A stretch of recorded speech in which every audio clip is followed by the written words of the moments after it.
where the cotton and the corn and taters grow.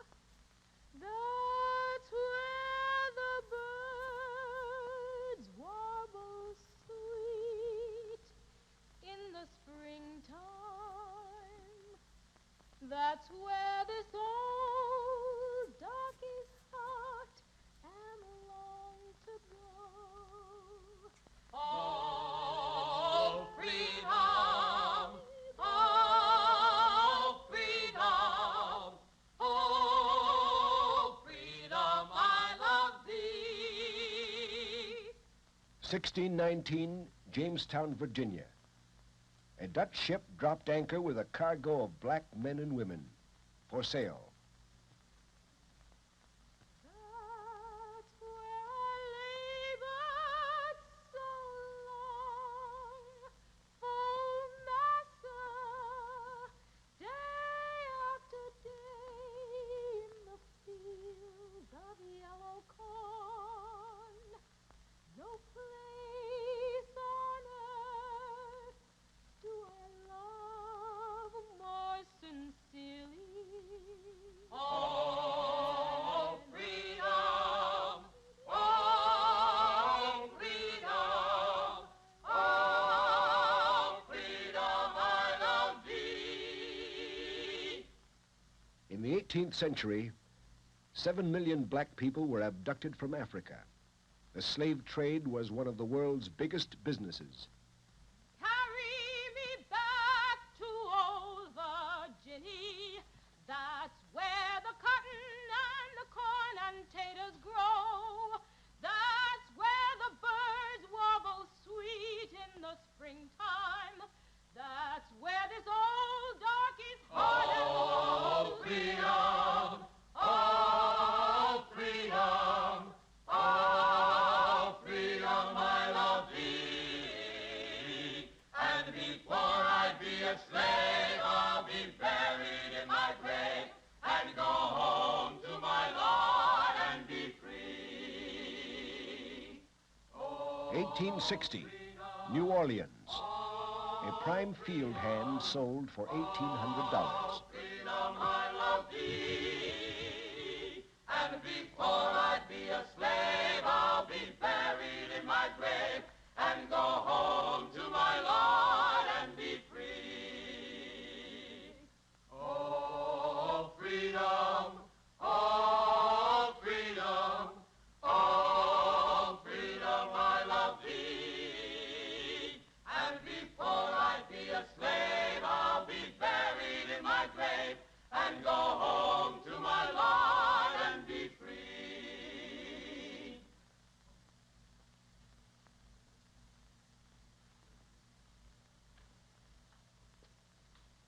You ask me how it was with us during slavery time?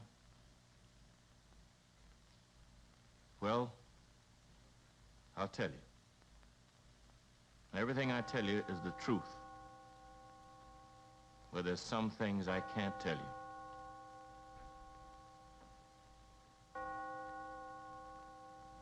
Sunday. Yeah, that was our best day, wasn't it? That was the only time we had to ourselves. First, we went to the white folks' church where we sit in the back on the floor.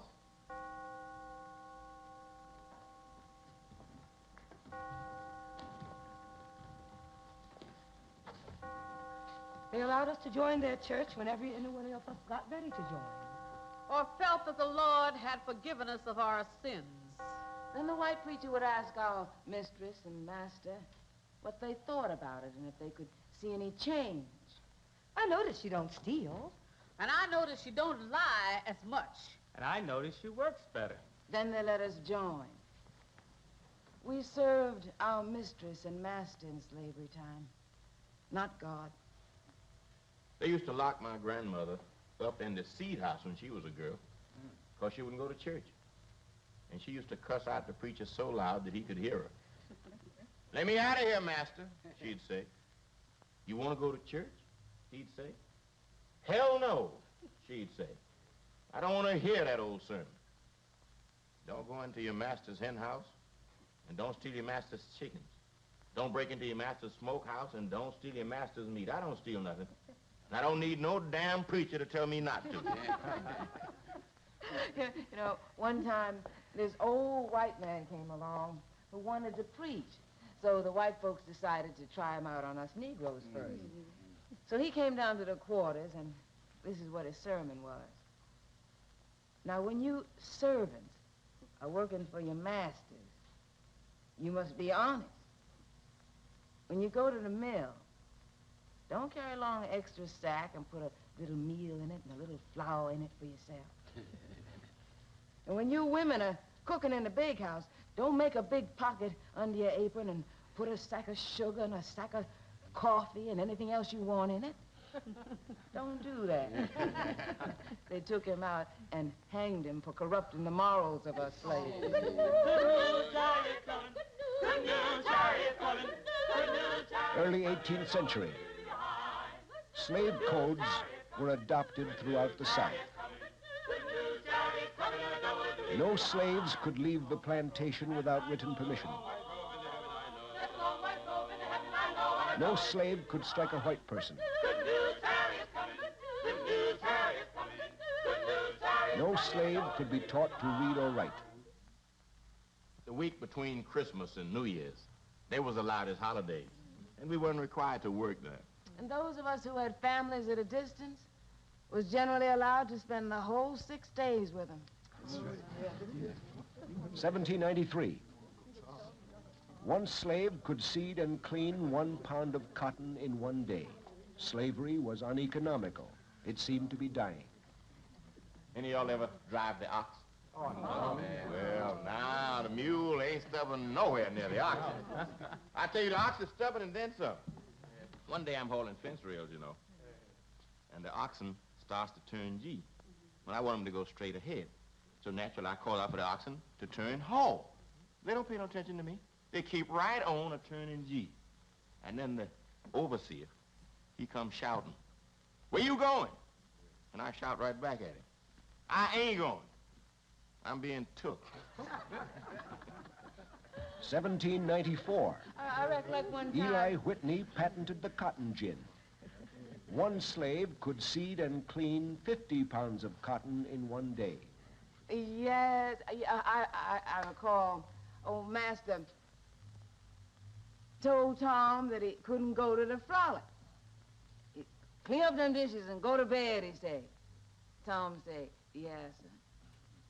But the master watched Tom through the door.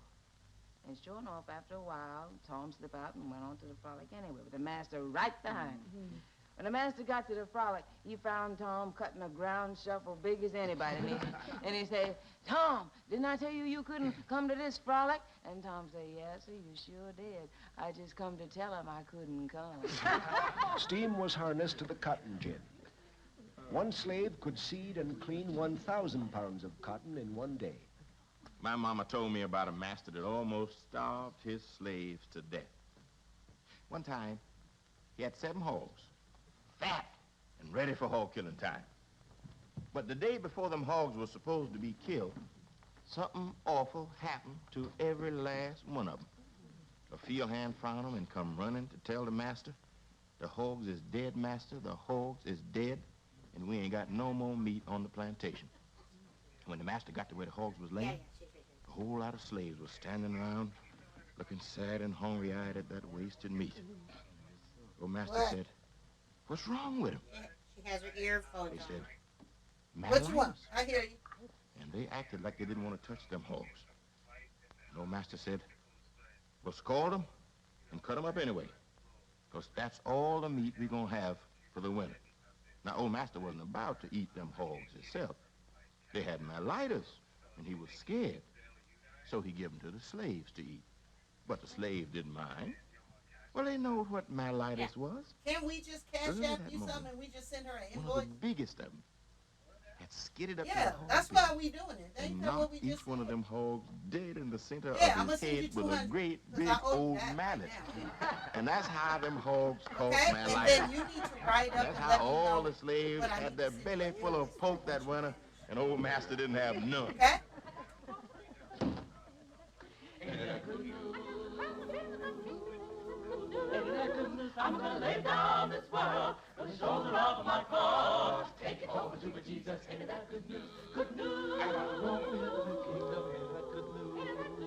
Okay, what you need to do is 1859. 2/3 of all slaves were engaged in the production of cotton, yeah, we figured out later. foundation of the Take notes Southern as you're economy. doing it.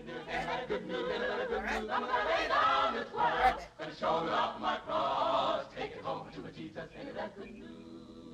Yeah, once you're done. I knew a woman, mother of several children. And when my babies would get to be about a year or two of age, Master would sell them, and it would break her heart.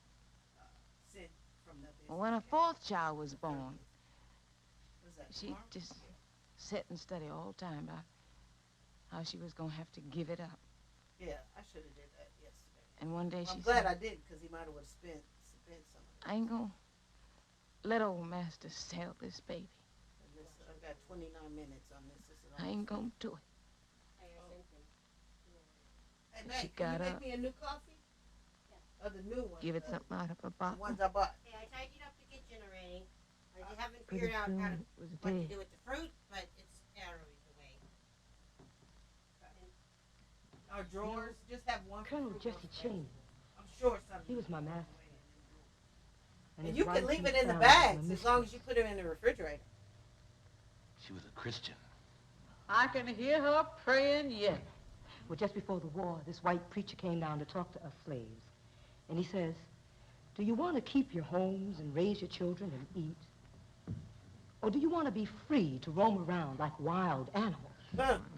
He said, now, if you want to keep your homes, you better pray for the South to win. Now, all that's going to pray for the South to win, raise your hands. We all raised our hands. We were scared not to. That night down in the hollow, we slaves had a meeting, and Uncle Mac, he stands up and he says, we're going to pray for the South to win. Why? As long as we're in the white folks' church. Oh. But as soon as they turn their backs, we is going to turn them prayers around. All right, that's all I'm going to do. For each 5 slaves delivered to the Americas, 1 died, committed suicide, was shot, or beaten to death on shipboard. You know, Colonel Cheney had a lot of slaves, and all their houses was in a row, all one-room cabins. And clean. They kept them cabins and yards spotless. Everything happened in that one room. Birth, sickness, death. But it was their home. It looked like a little old town. And late of an evening, as you'd go by the doors, you could smell the meat a frying, the coffee a making, and good things a cooking. You know, the 4th of July was always our special day. Independence Day. Yeah, Master and Mrs. give us our rations early on that day. Yeah, and we was allowed to go to a big barbecue after we'd done all the work. We had pigs barbecued, goats barbecued. And the missus would let us bake pies and cakes and custards. The young'uns acted like colts, frolicking in the pasture till they done got so full of victuals they couldn't eat another bite. And after, you know, some of us would sort of run off somewhere to sit in the shade of the trees. When the sun started to go down, then the old folks started getting ready to move on back to their plantations. We had the chickens to feed. Not to mention the cows to be milked. Oh, hush. Swing low, sweet chariot, coming for to carry me home.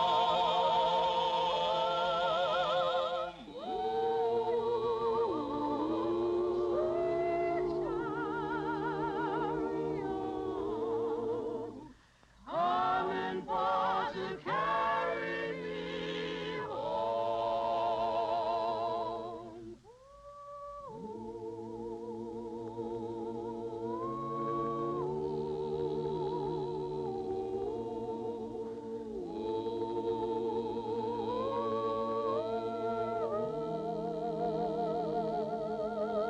Sometimes the missus would heist the window and ask us to sing something for her.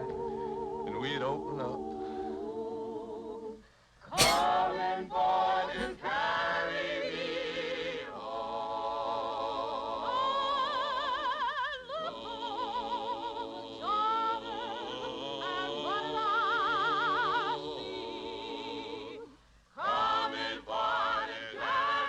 1741, New York City.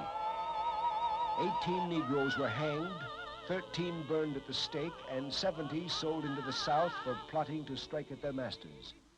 Coming for to carry me home.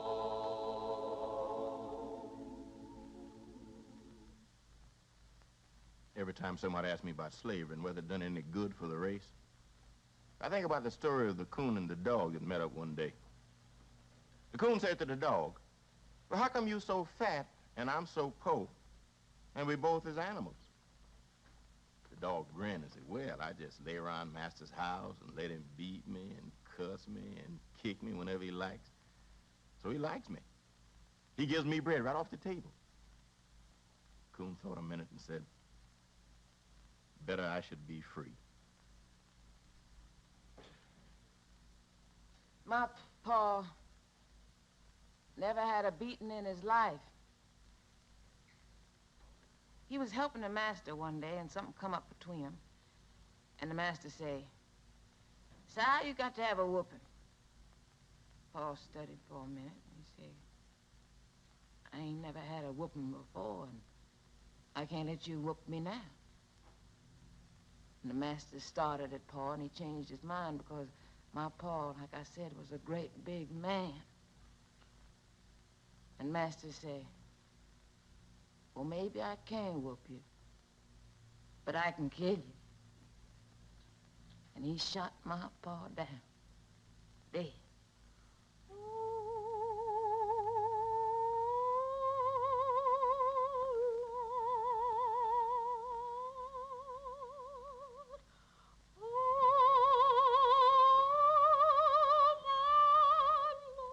August 1822, South Carolina.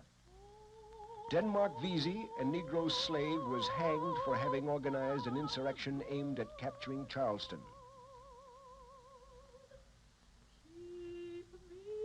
We had a white overseer. Was the meanest man God ever put breath in. One day the field hands was burning logs and trash, and this overseer knocked this old man down for nothing and made us hold him while he beat him with a bullwhip. Well, that old man got up off that ground and took a stick and hit that overseer upside his head and laid him out cold. And then he took an axe and started him to chop off his hands and his feet. We tried to stop him, but it was too late. And Master never wanted a white overseer on that place since that time. November 1831, Virginia. Nat Turner, a Negro slave, was hanged for leading a band of 70 slaves on a 20-mile march, during which 57 whites were killed. This old woman was chopping cotton in the field. And an overseer come by and hollered at her for being so slow. She give him some back talk, and he took out his long, close wove bullwhip and started in to lash her across her back. And that old woman got mad, and she took her hoe and chopped that man to a bloody death. 1859, Harper's Ferry, West Virginia. John Brown attacked an arsenal to capture arms and start a Negro revolt. He was tried and hanged. Whenever one of us died, they let the field hands come in and look at him, but they always buried him before sundown. They take a big plank and bust it in the middle so it could bend back, and then they'd shove his body up in that, and then they'd cart it down to the slaves' graveyard and bury it, sometimes so shallow that the buzzards would circle around.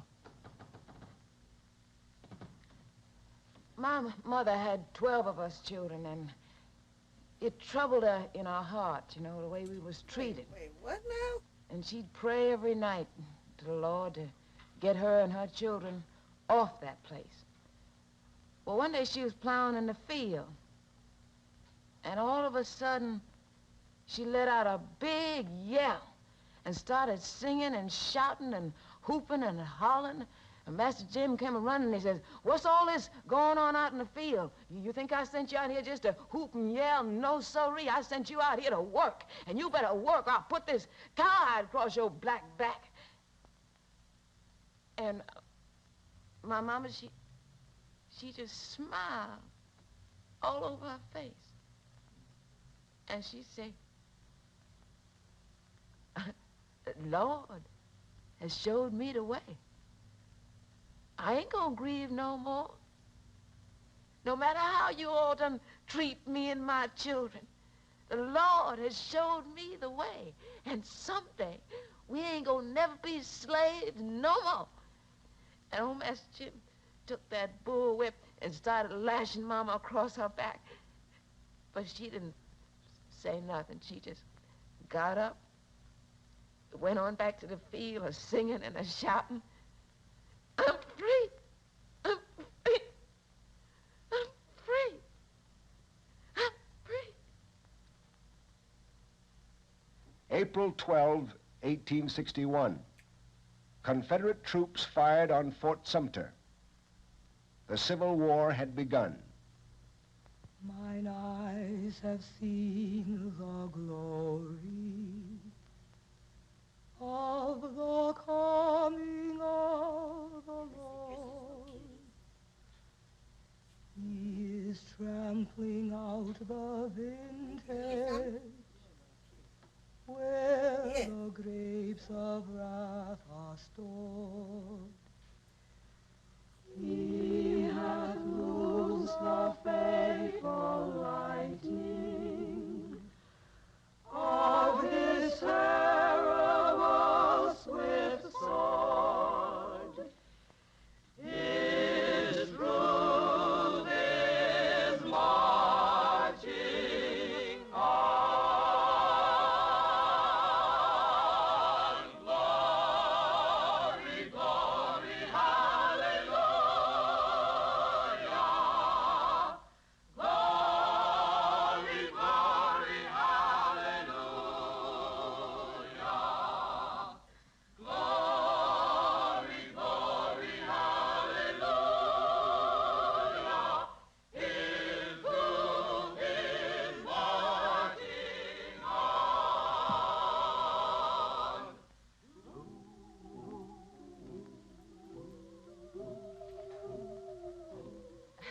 When I used to hear the old folks, you know, talking about the Yankees was coming, I was scared because I thought they was talking about some kind of animal. But my old auntie wasn't scared. She was glad to hear about the Yankees coming. And she'd sit and talk for hours about how good everything was going to be when the Yankees come. Well, something awful happened, though, to one of the slaves when the Yankees did come. One of the young girls, you know, told the soldiers where Mrs. had her money and jewelry and silver hidden. They got it all. I know she did wrong, but I hated to see her suffer so awful for it. And after the Yankees had gone, Mrs. and Master had that poor girl